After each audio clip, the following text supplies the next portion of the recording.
Inwarata no Sahai is still my amiable name, and I feel delighted to come your way this morning and make your day a premium value one. Now, the subject of our conversation today is 4 anti-customer loyalty phrases you must avoid. 4 anti-customer loyalty phrases you must avoid. Now, there are so many of them, but this morning we are just going to be zeroing on 4 of them, 4 anti-customer loyalty phrases you must avoid. Now, anti-customer loyalty phrases are statements and responses from business owners and employees of businesses to customers which frustrate customers rather than solving their issues or resolving their issues. They are statements from business owners, statements from employees of organizations and businesses, responses from them, that doesn't really help the customer. It frustrates the customer, and instead of resolving their issue, sometimes it ends up even debranding the organization and business. This is very important. So we are going to look at 4 of them this morning, and these 4 of them, you must avoid them. 4 anti-customer loyalty phrases you must avoid. The first one is a customer comes to try to sort out his issue or resolve an issue he's having with the business organization, and then the response the customer is getting from the representative of the organization or business is, "I don't know. I don't know." Now, if you don't know, why are you working in that business, or why are you working in that organization?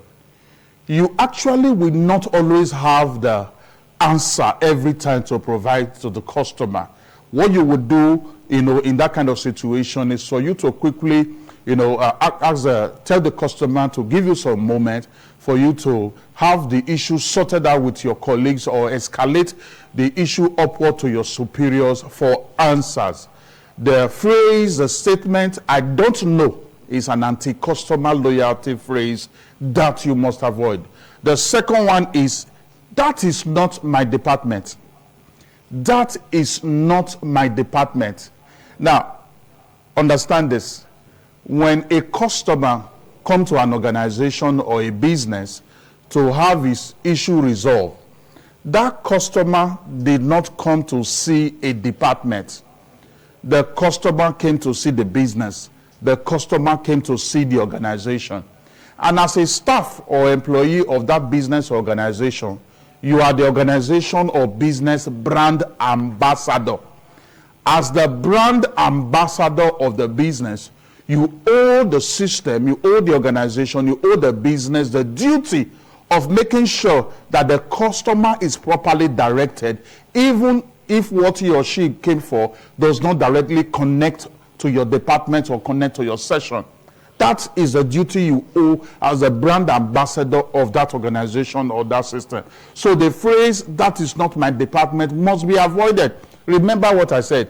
When somebody comes to an organization or come to a business to make an inquiries or have an issue sorted out, that person did not come to see a department. The person came to see the entire organization. The person came to see the system. This is very important. The third one is, the staff in charge is on vacation. You will have to come another day. The staff in charge is on vacation. You will have to come another day. This is a very funny one, because now let me ask this question. If an employee is on vacation or is on leave, does that mean, activities in the organization or business should stop? Does that mean the business should stop solving problems or sorting out issues for the customers? I know the answer you are going to give to me is an outright no. So that kind of response, that the staff that is in charge is on vacation, speaks volume of a system that is not working. It speaks volume of a system that is not properly organized. Such statement must be avoided. That the staff is on vacation, that is, the staff is on leave, doesn't mean the system should come to a halt. This is very important. Then the last one, which I will be concluding with this morning, is, "That is our policy. There is nothing we can do." Now, that kind of statement, "That is our policy, there is nothing we can do," speaks volume of inflexibility and unwillingness for the system, for the staff to want to have the issue resolved. It shows lack of interest That is our policy. There is nothing we can do. Now, instead of making such, an anti-customer service, anti-customer loyalty phrase, what you should say, my suggestion to you is that you tell the customer, yeah, this, what you are asking for, we may not be able to do the XYZ you are asking for, but this is the ABC we can do. So that is a more diplomatic and tactful way of replacing the statement, that is our policy, there is nothing we can do, because like I said before, that speaks volume of inflexibility and unwillingness to sort out the customer issue. Business exists to solve problems. Organizations exist to solve problems. So the statement, that is our policy, there is nothing we can do, is an anti-customer loyalty phrase you should never use. Like I said, such statements should be replaced with statements like, we may not be able to do the ABC you are asking for, but this is the XYZ we can do, which speaks volume that you have that eagerness, that willingness to want to see that the customer is still pleased at the end of the day. This is very important. Now, as a way of review, remember our subject this morning is 4 anti-customer loyalty phrases you must avoid. There are so many of them, but today we just zeroed on 4 of them. And I said that anti-customer loyalty phrases are statements and responses from owners and employees of organizations which frustrate customers rather than solving their issues, rather than solving their problems. And the first one I said is the phrase, I don't know. The second one is, that is not my department. The third one is, the staff in charge is on vacation, you will need to come another day. The last one I just explained is, that is our policy, there is nothing we can do. And it's very important you avoid this kind of anti-loyalty customer service phrases, because if you continue to bring this kind of phrases to the table, when customers continue to hear them, it can lead to brand erosion, because the customer will not have confidence in your brand, the customer will not have trust in your brand.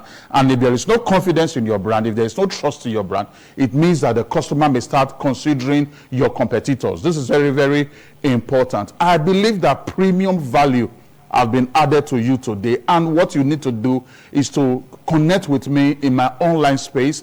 I'm on TikTok, I'm on LinkedIn, I'm on Thread, I'm on Instagram, and I'm on Twitter, and the handle for all of them is @NosaSpeaks, @NosaSpeaks, and then for Facebook is @NosaSpeaks1. Connect with me, let's take this conversation further, and then we'll build a better Nigeria, and we'll build a better world for ourselves. So I'll be seeing you next week, Wednesday, and when I return, I will say, remain amiable. Inu agata no sahai. Your day is so blessed. Thank you.